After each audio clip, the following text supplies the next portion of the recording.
Israël est actuellement plongé dans une situation de conflit officiel. On partage sur le net des images qui sont vraiment troublantes et qui sonnent l'alarme, y compris des cas où des Israéliens auraient été capturés et amenés de l'autre côté de la frontière.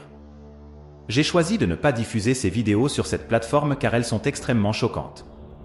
Il est important de souligner que, suivant les enseignements de Jésus-Christ, on s'attendait à ce genre d'événement. Il nous a averti que de telles situations se produiraient. Plus tard, je vais fouiller dans les textes sacrés pour montrer où ces déclarations ont été faites. Il est crucial qu'on garde la paix dans nos cœurs et qu'on ne laisse pas ces événements extérieurs troubler notre tranquillité spirituelle ni notre lien avec le Seigneur Jésus. L'incident en Israël s'est déroulé précisément pendant le Shabbat, le samedi, un jour d'une grande importance religieuse désigné par Dieu comme un temps de repos pour le peuple israélien.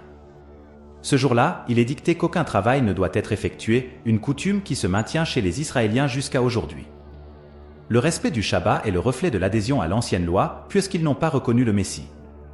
L'attaque pendant ce jour sacré n'était pas seulement planifiée avec soin, mais à mon avis, elle démontre aussi un manque de respect et de la malveillance. Le Hamas, un groupe militant islamiste sunnite palestinien, a fait son apparition sur la scène politique en 1987. Il a rallié un soutien populaire en Palestine à plusieurs reprises, se trouvant en désaccord constant avec Israël au fil des ans, marqué par de nombreuses invasions militaires. Cette histoire trouve un écho profond dans les prophéties, un sujet que j'ai souvent abordé en examinant les textes prophétiques. L'importance capitale d'Israël et de Jérusalem dans les prédictions sur la fin des temps est indiscutable. La manière dont ces conflits se déroulent reflète, sous bien des aspects, ces prédictions, où les guerres et les bruits de guerre sont des thèmes récurrents et significatifs. Penchons-nous maintenant sur ce contexte et examinons ensuite comment de tels événements pourraient être les préludes des prophéties de Gog et Magog, ainsi que de la bataille d'Armageddon sur le sol israélien. Dans les chapitres 24 et 25 de Matthieu, 13 de Marc et 21 de Luc, Jésus parle et prophétise sur les derniers jours, la grande tribulation et les événements qui mèneront à cette période. Spécifiquement, Luc 21 établit un ordre chronologique qui reflète les événements actuels en Israël et ce qui se déroulera dans les derniers jours de la région. Laissez-moi partager un extrait de ce texte, tiré de Luc 21, versets 20 à 24 de la version Almeida de la Bible. « Quand vous verrez Jérusalem encerclée par des armées, sachez alors que sa désolation est proche. Que ceux qui sont en Judée s'enfuient vers les montagnes, que ceux qui sont au centre de la ville s'échappent et que ceux qui sont dans les champs n'y entrent pas. Car ce sont des jours de vengeance, afin que tout ce qui a été écrit soit accompli.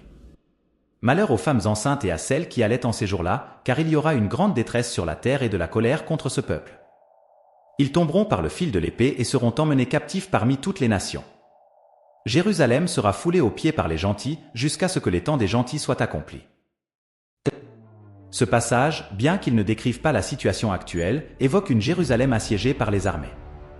En voyant les nations se mobiliser contre Israël et Jérusalem, nous pouvons entrevoir un aperçu de cet événement prophétique futur, où Israël sera entouré par des forces militaires. Ce scénario ne va pas se dérouler du jour au lendemain, comme l'indiquent les passages de la Bible dans Matthieu 24, Marc 13 et Luc 21. Jésus a mentionné qu'à l'approche de la fin des temps, les guerres et les rumeurs de guerre seront monnaie courante. C'est un phénomène que nous commençons déjà à observer dans divers endroits du monde. L'armée israélienne est sur le point d'utiliser toute sa force pour détruire les capacités militaires du Hamas. Suite à cela, nous avons vu l'Iran et ses politiciens hurler des menaces de mort contre Israël et les États-Unis. Les appels à la mort de l'Amérique, scandés par les parlementaires iraniens, reflètent clairement l'état d'esprit, ou du moins la rhétorique dominante, de ce pays. Le livre de l'Apocalypse, au chapitre 16, verset 16, met en contexte cette situation, indiquant que rois, nations et armées du monde entier se rassembleront pour la bataille d'Armageddon contre la divinité. Et sans surprise, le lieu de cet événement monumental est Israël.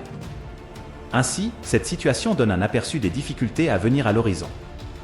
Les forces démoniaques rassembleront tous les dirigeants et leurs armées au lieu dont le nom hébreu est Armageddon. Ce scénario fait écho à la prophétie et à la guerre de Gog et Magog, sur lesquelles je vais discuter et explorer certaines hypothèses concernant la réalisation de ces prophéties. Gog et Magog sont mentionnés dans Ézéchiel 38 et 39, ainsi que dans l'Apocalypse 20, 7-8. Malgré la similitude des noms dans ces passages, une étude approfondie des Écritures montre qu'ils font référence à des peuples et à des événements différents, séparés par un intervalle d'au moins 1000 ans. Dans la prophétie d'Ézéchiel, Gog mène une grande armée qui attaquera la terre d'Israël, alors en paix et sans défense, comme indiqué dans Ézéchiel 38, 11. Gog est présenté comme venant de la terre de Magog, étant prince de Ros, Méchec et Tubal, selon Ézéchiel 38, 2. La question de quand aura lieu la bataille de Gog et Magog, telle que décrite par Ézéchiel, soulève différentes interprétations. L'une d'elles suggère qu'elle se produira avant le début de la tribulation, une période dans laquelle nous nous trouvons actuellement. Cette interprétation repose sur l'idée qu'après le combat, la population de Israël va utiliser les armes des ennemis pendant 7 ans et va consacrer plus de 7 mois à l'enterrement des morts, comme c'est décrit dans Ézéchiel 39, 9,10 et décembre 2016. On pense que cette durée suggère que le conflit doit se produire avant la période de tribulation. Une autre hypothèse suggère que le combat aura lieu durant la première moitié de la tribulation de 7 ans, ce qui est basé sur la paix qui règne en Israël au début de l'attaque, tel que décrit dans Ézéchiel 38, 11. Cette paix qu'Israël connaît est vraisemblablement le résultat d'un accord conclu avec l'Antéchrist au début de la tribulation, comme le montre Daniel 9h27. Ce passage dans Daniel mentionne aussi l'abomination de la désolation qui, selon moi, se produira dans le troisième temple, un projet sur lequel Israël commence déjà à travailler aujourd'hui. Donc, il semble y avoir plusieurs éléments qui convergent vers ces diverses prophéties et passages bibliques, y compris Ézéchiel 38 et Apocalypse 20, qui signalent 2 attaques distinctes de Gog et Magog, toutes 2 dirigées contre Israël. Israël est une figure récurrente dans les Écritures et les prophéties bibliques.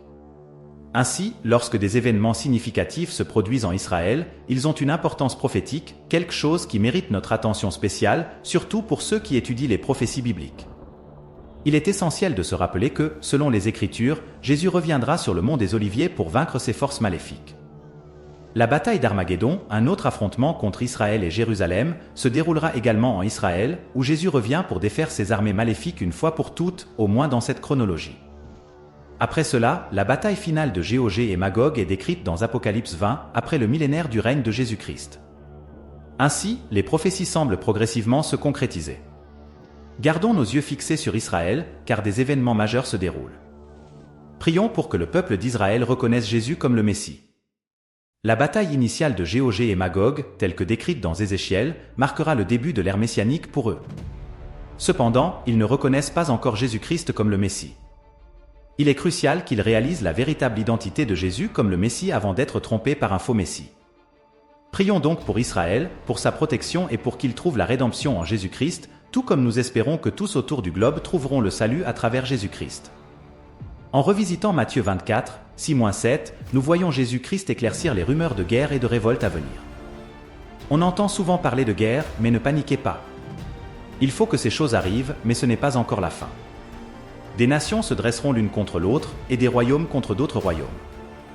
On assistera à des famines, des épidémies et des tremblements de terre un peu partout. Mais le plus important, ce n'est pas ces conflits ou disputes entre pays. Ce qui compte, c'est le message de Christ dans cette prophétie, ne vous laissez pas terrifier. Gardez votre calme, peu importe les troubles mondiaux. Il est crucial de rester ancré dans la paix que Christ a plantée en nous. Face aux défis du monde, rappelons-nous que ceux qui s'opposent à l'enseignement du Christ finiront par échouer. Les méchants seront perdus, mais les justes, ceux en Christ, auront la vie éternelle. Nous sommes transformés, devenus une nouvelle création. Jésus nous reçoit avec amour. Ne laissez pas les mauvaises actions de ce monde vous égarer ou vous pousser à agir selon les désirs charnels. C'est ce que Satan veut. Il espère nous voir dominés par la colère, la haine. Pourtant, nous sommes appelés à prier pour nos frères et sœurs en Christ, à lutter contre Satan et son influence. Aujourd'hui, j'ai vu des vidéos vraiment déplaisantes, montrant des gens se réjouissant de priver les autres de leur liberté, les tenant en captivité et les soumettant à des abus de toutes sortes. Mais nous, membres du corps du Christ, nous portons en nous la victoire. Christ nous a donné un pouvoir immense, nous permettant de triompher sur les forces du mal, sans que rien ne puisse nous nuire. C'est la promesse de Christ. Alors, restez sereins. Rappelez-vous également ce qu'on nous a dit dans Luc 21, 9-10, quand vous entendrez parler de guerre et de révolte, ne soyez pas effrayés. Ces choses doivent arriver, mais ce n'est pas la fin. Des nations et des royaumes s'affronteront. Souvenez-vous de l'amour immense de Jésus pour vous. Gardez la paix et faites confiance à Christ. Si cette vidéo vous a plu, n'oubliez pas de liker, de vous abonner au canal et d'activer les notifications pour ne rater aucune nouvelle publication.